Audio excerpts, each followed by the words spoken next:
Hello students, आज हम coordination compound में वर्नर थ्योरी के बारे में स्टडी करेंगे। जैसा कि इससे पहले वाली क्लास में मैंने आपको बताया था कि कोऑर्डिनेशन कंपाउंड्स क्या होते हैं, लिगेंड्स क्या होते हैं। तो आज वाली स्टडी में हम वर्नर थ्योरी देखेंगे। तो वर्नर थ्योरी का मीनिंग यही है कि यह एक कोऑर्डिनेशन कंपाउंड को एक्सप्लेन करने के लिए सबसे पहले वर्नर साइंटिस्ट के द्वारा एक थ्योरी दी गई थी। इस थ्योरी में उन्होंने कोऑर्डिनेशन कंपाउंड के बहुत सारी इम्पोर्टेंट गुणों के बारे में हमें बताया था। इसके लिए इन्हें 1913 में नोबेल पुरस्कार से सम्मानित किया गया। उन्होंने कोबाल्ट क्लोराइड और अमोनिया इन दोनों के अलग अलग कॉम्बिनेशन से अलग अलग टाइप के कंपाउंड या कॉम्प्लेक्स बनाए। उन कॉम्प्लेक्सेस का कलर अलग अलग था, जिसके आधार पे उन्होंने इनको डिफ्रेंशिएट किया।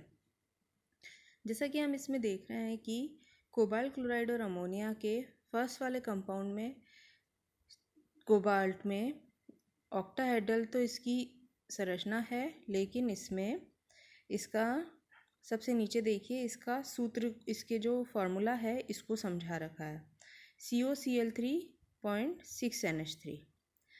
इसमें आप देखिए कि सेंट्रल मेटल एटम तो कोबाल्ट है, जिसके चारों ओर 6 अमोनिया लिगेंड ऑक्टाहेड्रल या अष्टफल की आकृति में अरेंज्ड है, और साथ ही 3 लिगेंड क्लोराइड वाले इसमें अलग तरह से अरेंज्ड हैं। इसको समझने के लिए इसकी थ्योरी को हम समझेंगे। तो देखिए, इसमें इन्होंने कुछ पॉइंट्स के आधार पे इनको अलग समझाया है। जैसे कि धातुओं के बंध या संयोजकताएं दो प्रकार की होती है, प्राथमिक और द्वितीयक। इसे हमने पहले वाली क्लास में भी देखा था कि प्राथमिक संयोजकता जो होती है वो कोऑर्डिनेशन कंपाउंड के स्क्वायर ब्रैकेट के बाहर की ओर होती है, जबकि स्क्वायर ब्रैकेट के अंदर की ओर जो संयोजकता होती है वह द्वितीयक संयोजकता या सेकेंडरी वैलेंसी कहलाती है। अब देखिए, इसमें इन्होंने क्या बता रहे हैं कि प्राथमिक संयोजकता आयनिक प्रकार की होती है। करेक्ट है। स्क्वायर ब्रैकेट के बाहर अगर 3Cl आयन है तो वो इसमें आयनिक बॉन्ड से जुड़े हुए होंगे, जबकि द्वितीयक संयोजकता जो अंदर की ओर है वह जो अंदर की ओर स्थित होगी वह अनआयनित या नॉन आयनाइजेबल या फिर सहसंयोजक टाइप, दोनों टाइप की हो सकती है। अब दूसरा पॉइंट है कि प्राथमिक संयोजकता ऋणायनों द्वारा ही संतुष्ट होती है। ठीक है, ये हम समझ रहे हैं कि इसमें जो क्लोराइड आयन है वो नेगेटिव ही होता है, तो हमेशा प्राथमिक संयोजकता इन्हीं से संतुष्ट होगी, जबकि द्वितीयक संयोजकता में ऋणायन अथवा उदासीन दोनों टाइप के मॉलिक्यूल हो सकते हैं। जैसे अमोनिया है, ये उदासीन है, या फिर अगर हाइड्रोक्सिल आयन होता तो वो ऋणायन होता। तो मतलब द्वितीयक जो होगी वो तो ऋणायन भी हो सकती है और उदासीन भी हो सकती है, जबकि प्राथमिक संयोजकता हमेशा ऋणायन होगी। तीसरा, किसी धातु के लिए द्वितीयक संयोजकता का मान निश्चित होता है। ठीक है, यही इसकी कोऑर्डिनेशन नंबर को डिनोट कर रहा है।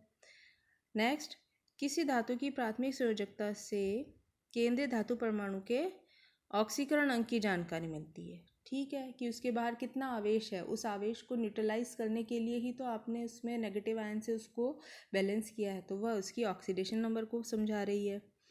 एक ऋणायन केंद्रीय धातु की प्राथमिक अथवा द्वितीयक दोनों प्रकार की संयोजकता संतुष्ट कर सकता है।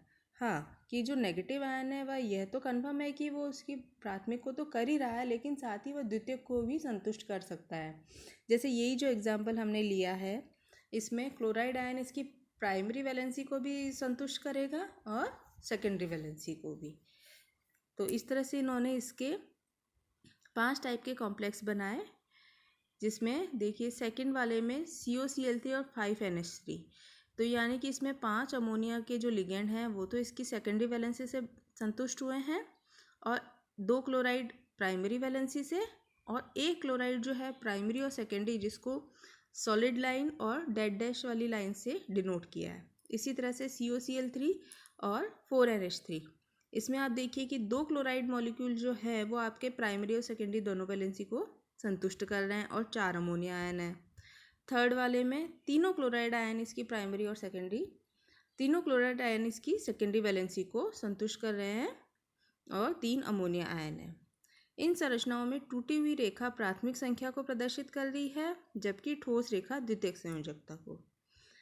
अब इस थ्योरी में हम आगे देख रहे हैं कि इसकी वर्नर सिद्धांत का प्रायोगिक सत्यापन, कि प्रयोगों द्वारा भी इसको वेरीफाई किया गया है कि यह थ्योरी एकदम ठीक है या नहीं। जैसे आयनिक अभिक्रियाएं, जैसे कोबाल्ट संकुलों में प्राथमिक संयोजकता से जुड़े परमाणु या आयनिक प्रकृति के होते हैं। मतलब ठीक है, हमने समझ लिया है भाई प्राथमिक संयोजकता से जो जुड़े हुए हैं वो तो आयनिक हैं। उपयुक्त संकुलों में पहला संकुल COCl3.6NH3 को अगर हम सिल्वर नाइट्रेट के साथ रिएक्ट कराएं तो 3 मोल क्लोराइड आयन AgCl का अवक्षेप देंगे। तो यानी कि ये इसकी प्राथमिक संयोजकता से जुड़े हुए हैं। इससे निष्कर्ष निकलता है कि संकुलों में तीनों क्लोराइड परमाणु आयनित होने वाले हैं, अर्थात तीनों ही कोबाल्ट के साथ प्राथमिक संयोजकता से जुड़े हुए हैं। मतलब ये बॉन्ड थोड़ा वीक भी होता है, इजीली ब्रेक हो जाता है। अतः कोबाल्ट की ऑक्सीकरण अवस्था +3 है और इसकी कोऑर्डिनेशन नंबर 6 है। यही 6 और द्वितीयक संयोजकताएं अमोनिया अणुओं द्वारा संतुष्ट होती है। अतः हम इसकी संरचना को इस तरह से दिखा सकते हैं। जैसे वही देखिए, 3 क्लोराइड आयन आयनिक रूप से हैं, 6 अमोनिया आयन सेकेंडरी रूप से जुड़े हुए हैं लिगेंड के रूप में। इसी तरह से अगर नेक्स्ट कॉम्प्लेक्स लेते हैं जिसमें 5 मॉलिक्यूल हैं अमोनिया के, तो इसमें क्या होगा, सिर्फ 2 मॉलिक्यूल सिल्वर क्लोराइड के प्रेसिपिटेट होंगे। देखिए, जब हम इस कॉम्प्लेक्स को देखते हैं तो इसमें एक क्लोराइड आयन इसमें द्वितीयक संयोजकता के रूप में अंदर आ गया है। अर्थात इस अणु में क्लोरीन का एक ऋण आयन तो कोबाल्ट की प्राथमिक संयोजकता को संतुष्ट करता है, जबकि शेष दोनों क्लोराइड आयन कोबाल्ट की प्राथमिक और द्वितीयक दोनों प्रकार की संयोजकताओं को संतुष्ट करने वाले हैं। अतः इसकी संरचना को हम निम्न प्रकार दर्शा सकते हैं। देखिए, इसमें जैसे जैसे क्लोराइड आयन कम होते जाएंगे प्राथमिक संयोजकता में, वैसे वैसे इसमें सिल्वर क्लोराइड का अवक्षेप हमें कम मिलता जाएगा। और जो लास्ट वाला मॉलिक्यूल है जिसमें COCl3 और 3NH3 के मॉलिक्यूल्स ही प्रेजेंट हैं, तो इसमें कुछ भी अवक्षेप नहीं मिलेगा। एक तो इससे हमें प्रदर्शित हो गया है कि प्राथमिक संयोजकता वाले कितने मॉलिक्यूल हैं और द्वितीयक संयोजकता वाले कितने मॉलिक्यूल प्रेजेंट है। अब हिमांक में अवनमन तथा चालकता प्रयोगों के संयुक्त निष्कर्ष से भी हम इसकी पुष्टि कर सकते हैं। हिमांक में अवनमन के प्रयोगों से पदार्थ के कणों की संख्या ज्ञात की जाती है, जबकि चालकता के प्रयोगों से उसमें आवेश की संख्या। क्लियर है, जैसे चालकता अगर ज़्यादा होगी तो उसमें आवेशों की संख्या ज़्यादा होगी। कोबाल्ट क्लोराइड व अमोनिया के संकुलों में हिमांक अवनमन व चालकता प्रयोगों के परिणाम आपको अगली टेबल में दिए गए हैं।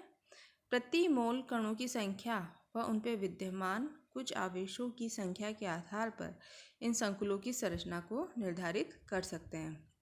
इसमें आप देखिए, COCl3 और 6 अमोनिया के मॉलिक्यूल हैं, तो इसमें आपको आवेशों की संख्या में हम देखेंगे इसमें 6 आवेश होंगे। कि किस तरह से, 3 तो क्लोराइड के और 3 इस लिगेंड के, टोटल 6। नेक्स्ट वाले में देखिए 4, क्योंकि 2 क्लोराइड आयन और 2 कॉम्प्लेक्स आयन, 4। उससे बाद वाले में 2, क्योंकि क्लोराइड आयन सेकेंडरी वैलेंसी में चला गया है। तो इस तरह से इसमें इसकी संयोजकता का मान या चालकता का मान धीरे धीरे इसमें आवेशों की संख्या कम हो जाती है और लास्ट में आते आते आवेश 0 हो जाता है और इसमें इसकी चालकता 0 हो जाती है। वर्नर सिद्धांत की एक और महत्वपूर्ण बात यह है कि इन्होंने कॉम्प्लेक्स या कोऑर्डिनेशन आयन अथवा अणुओं की आकृति भी निश्चित करी है। जैसे उन्होंने कहा है कि केंद्रीय धातु परमाणु व आयन के चारों ओर समस्त लिगेंड निश्चित आकृति में रहते हैं और इसी कारण इन यौगिकों में त्रिविम समानता पाई जाती है। जैसे अब कोऑर्डिनेशन नंबर 6 है तो इसमें अष्टफल की आकृति होगी। अगर 4 है, Ml4 टाइप के कॉम्प्लेक्स बनेंगे तो या तो स्क्वायर प्लेनर या फिर चतुष्फलकीय संरचना बनेगी। इस प्रकार वर्नर के सिद्धांत को उपसहसंयोजक यौगिकों के लिए आधारभूत सिद्धांत मान सकते हैं और इसीलिए वर्नर को फादर ऑफ कोऑर्डिनेशन केमिस्ट्री कहा गया है। तो स्टूडेंट्स, आज इस तरह से हमने बुक का ही रेफरेंस लेते हुए कोऑर्डिनेशन केमिस्ट्री में वर्नर थ्योरी को बहुत अच्छे से समझा है और इसी को हम आगे कंटिन्यू करते हुए कोऑर्डिनेशन कंपाउंड में हर टर्मिनोलॉजी को स्टेप वाइज समझेंगे। Okay, thank you.